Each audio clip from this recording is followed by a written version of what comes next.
Happy Halloween, everybody, it's the Nerd Desk, and today, we're diving into the world of Batman yet again. I owe a lot to this guy. My first comic comparison was about him, and he's continued to be a mainstay in this series over these past few months. Speaking of, the previous Batman stories we've covered have been some of his most popular and influential, and today's is no different, Batman: The Long Halloween. This book is fantastic. It improves and sets up so many parts of Batman's mythology, most notably, the most well-known origin of Two-Face. If you want to read a story centered more on the detective side of Batman, then this is definitely for you. At the helm of this story, it was written by Jeff Loeb and drawn by Tim Sale, who also created Batman Hush, Dark Victory, and a few Marvel things as well. This story continues most of the plot lines from Batman Year 1, replacing the already existing Batman Year 2, and in 2021, The Long Halloween got its own Part 2 animated feature. And if I'm being entirely honest, it's not great. But regardless, you all asked for this one, so without further ado, let's get started. So in our opening scene, we have a discussion between Bruce Wayne and notorious crime lord Carmine Falcone. They talk about their fathers and how they believe in Gotham City. Following this, there's a party at Falcone's house, where we're introduced to his son, Alberto, who you might already know if you've been watching The Penguin on HBO. This show actually takes a lot of inspiration from the story. As well as this, we see the romance between Bruce and Selina and Harvey Dent being thrown out for trying to write down license plate numbers. After this, there's a chase between Batman and Catwoman after she tries to steal jewels from Falcone, and in response, he puts out bounties on both of them. Catwoman is thankfully able to escape, and after that, Batman, Harvey Dent, and Jim Gordon all meet up on the roof of GCPD to figure out how they're going to take down Falcone. If the scene looks familiar to you, it's because the Dark Knight and Nolan trilogy at large took a lot of inspiration from this book. The most accessible version of it has Christopher Nolan's praise on the front cover. Anyways, the next scene shows Falcone's nephew getting shot in his home, with the killer leaving their gun and a jack-o'-lantern, representing Halloween.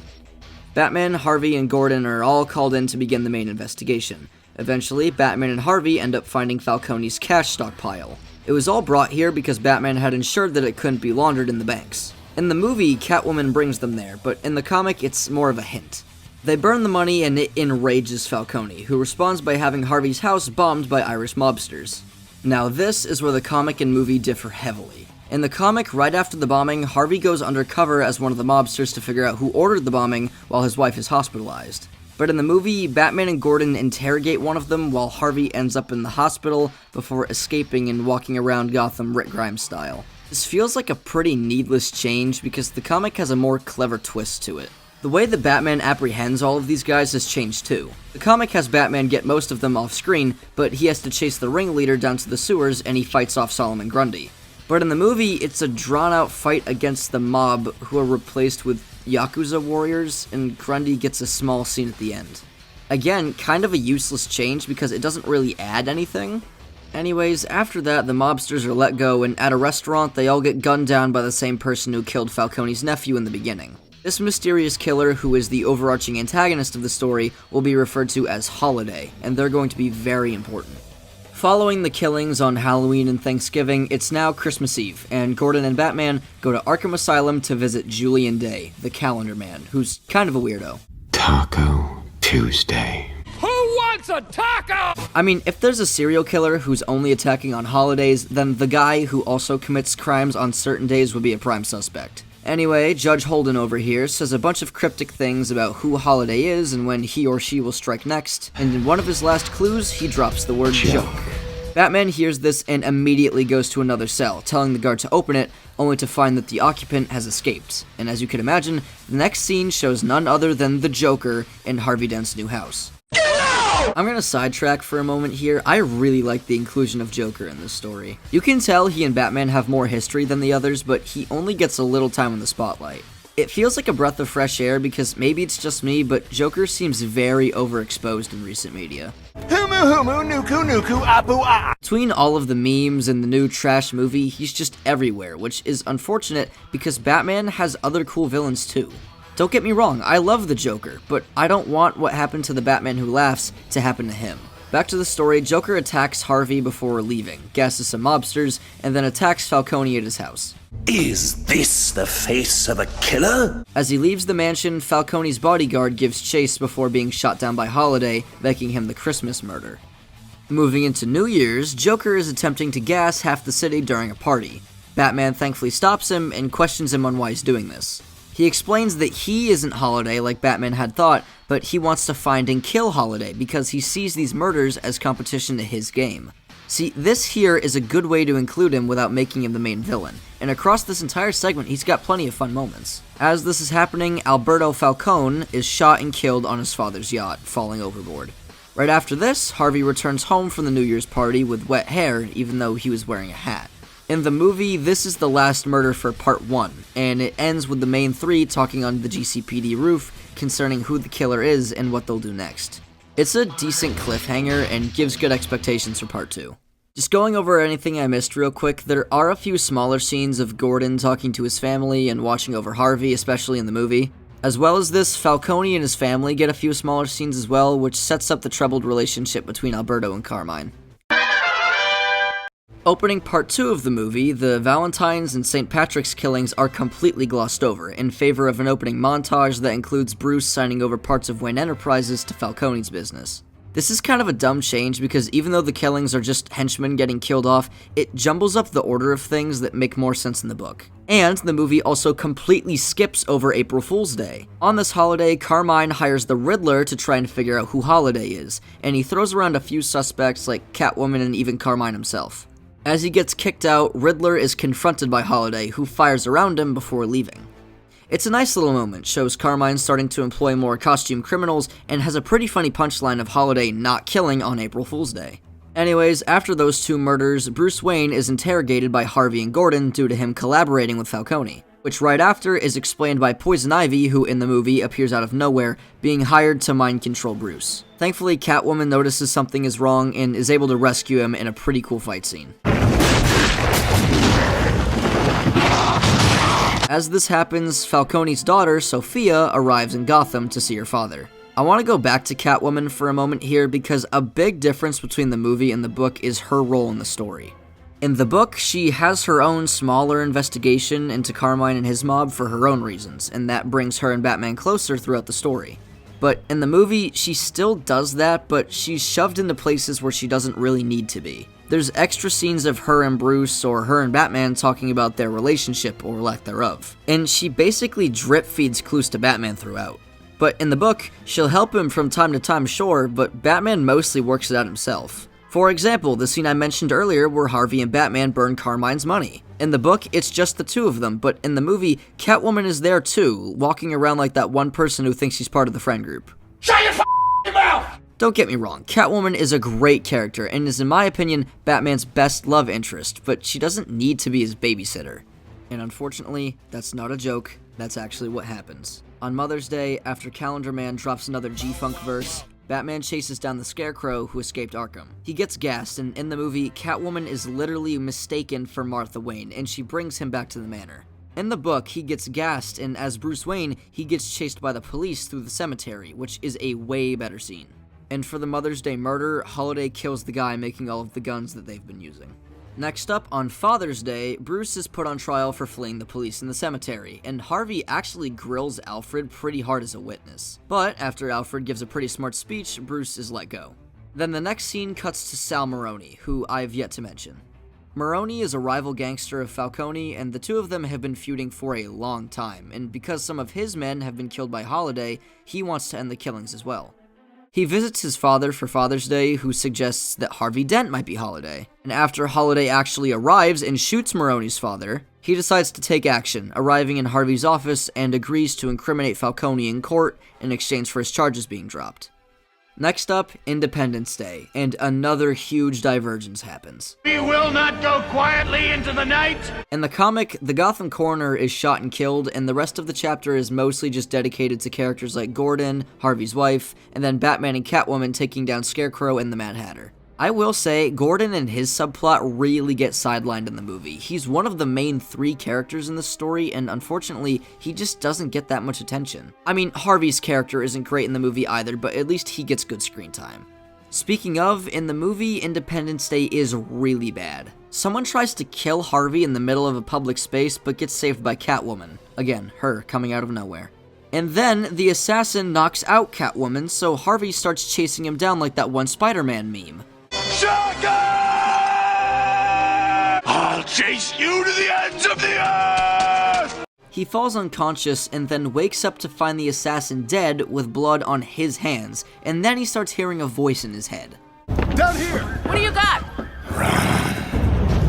Independence Day is probably the most drastically changed holiday in the entire story, and it's pretty clear why. Because instead of it being more dialogue-based and building up the characters, we have Harvey Dent doing a heavy rain chase scene while nothing else happens.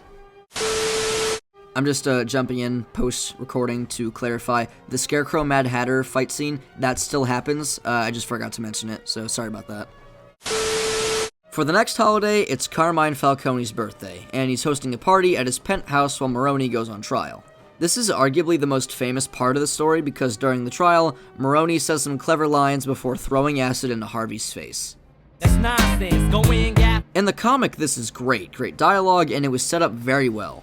But in the movie, it's just weird. Maroni is fine, but Harvey is genuinely going nuts in this scene. Now, in light of the witnesses' change of heart. Anyway, Harvey gets hit with the acid, and he's sent to the hospital. What is that, like a holiday? What, we some kind of suicide squad? And after that, Falcone's sister is killed by Holiday on the way to the party. Moving on, Harvey flees the hospital and ends up in the sewers with Solomon Grundy. Meanwhile, Gordon tries to safely escort Maroni from prison until him and his squad are ambushed by Holiday, who turns out to be Alberto? Wait, he died back during New Year's on the boat. No, he faked his death. Batman is revealed to be one of the security guards in disguise and apprehends Alberto, who later confesses to every single Holiday murder. Now, I'm sure you're all asking, why would he do this? Why would he kill all of these people, including his father's associates? Well, before his alleged death, he was arguing a lot with his father over whether or not he'd be a good member of the family business. So, he wanted to one-up his father by creating a new persona and building this huge reputation. In the end, Alberto is slated to be put in the gas chamber for his crimes. And let's just stop right here, because you want to know what? The movie does something almost completely different to this. No, none of that other stuff. Instead, Harvey runs from the hospital, fights off some of Falcone's goons who think he's Holiday, and he falls into the sewers and ends up with Solomon Grundy. Then the two of them form a dynamic duo and crash a prison truck that Gordon is using to transport Maroni. And Gordon ends up in a standoff with a pretty lame reveal of Two-Face, which I'll discuss later.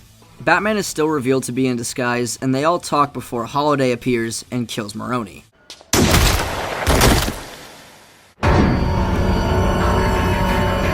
Two-Face protects Holiday and then runs off with Grundy, leaving Batman and Gordon feeling pretty defeated. Then we see Calendar Man in Arkham Asylum screaming about how he meant heads, insinuating a coin toss. Which, by the way, was foreshadowed way too much in the movie. In part 1, there's roughly 3 different scenes where Harvey just says something like, it's so easy just flipping a coin to make decisions, if only stopping Falcone was that easy. It feels like those scenes in the Marvel Netflix shows where they tease you with a comic book outfit and then just say it's cheesy. Anyways, the comic and movie finally align together for the last few scenes. Batman and Falcone have a conversation about what's happened over the past year, as it is now Halloween again. And here, Carmine says a pretty good line. Do you know what my people call this past year? The Long Halloween. He said it! Later that night, Falcone's house is broken into by a group of supervillains. Not gangsters, supervillains. All of the supernatural and orthodox characters from all throughout the story are here, including the comic's reveal of Two-Face. The comic handles this reveal so much better. Harvey spent so much time trying to stop Falcone, and him slowly falling to the dark side to do so was a gut-wrenching but well-written character arc. He was the district attorney, and people looked up to him, and seeing him slowly throw away all of those morals he once held dear to stop one guy, it's good stuff, man. I mean, it's better than the random split personality thing the movie does. Now, the split personality thing in question is something that I've seen done so much better with so many other versions of this character. But here in the movie, it feels very tacked on. Even with the context that Harvey isn't the most mentally stable guy, it feels like it kind of just interjects in the middle of the story. And in the end, they kind of just pass it off like it never happened. Like I said, kind of tacked on and feels very strange as compared to something like Batman the Animated Series. Anyway, the arrival of all of the villains has also been a minor plot point throughout the story.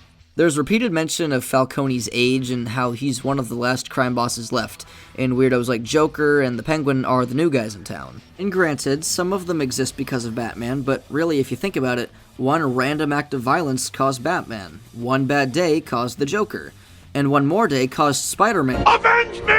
Anyways, Catwoman and Batman have a final showdown against all of these bad guys, and it's a really cool scene in both the comic and the movie. Nancy, hold all my calls. I have to terminate someone. Eventually, it comes down to just Two-Face holding Falcone at gunpoint.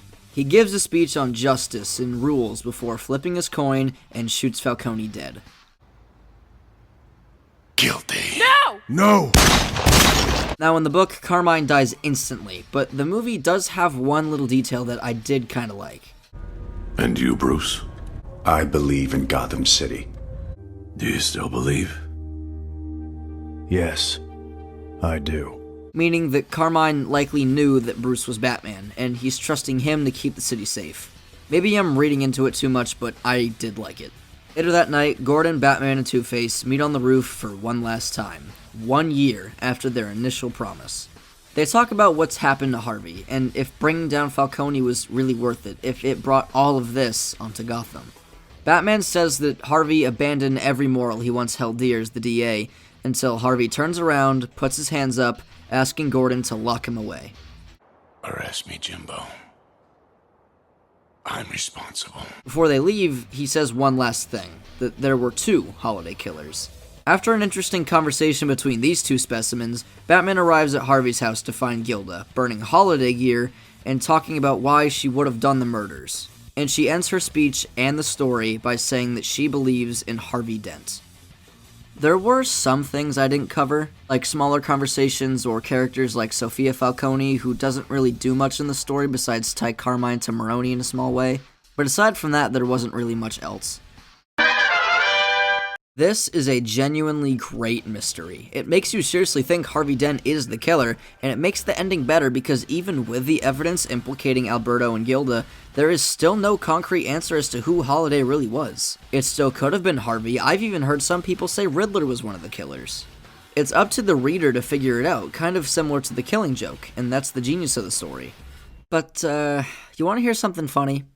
The movie messes this up, and messes it up badly. First off, I hope you hate mystery, because the movie straight up tells you who Holiday is. It's Gilda and Harvey. And you can see it from a mile away. Even Daredevil could. Gilda is somehow more zombie-like and despondent than she is in the book, and Harvey starts acting like the Hulk towards the middle of part 2. Sal, what are you doing? Now, I'm sure you're wondering, where's Alberto and his testimony? Shouldn't that add to the mystery like how it did in the book? No! At the end of part 1, he gets shot like 30 times in the chest and then chopped up in some rotor blades. You may ask, does it really matter? Was Alberto ever really Holiday? I don't know, and that's the point. He faked his death in the comic, and it was kind of off-screen, but in the movie, you straight up see this. You can't fake this. You cannot fake Mom's spaghetti. Also, I forgot to mention, in the movie, this scene contains the most egregious Catwoman moment I have ever witnessed. Bruce! Wait, Bruce? Wayne? Are you, not gonna react to that? Batman? Hello?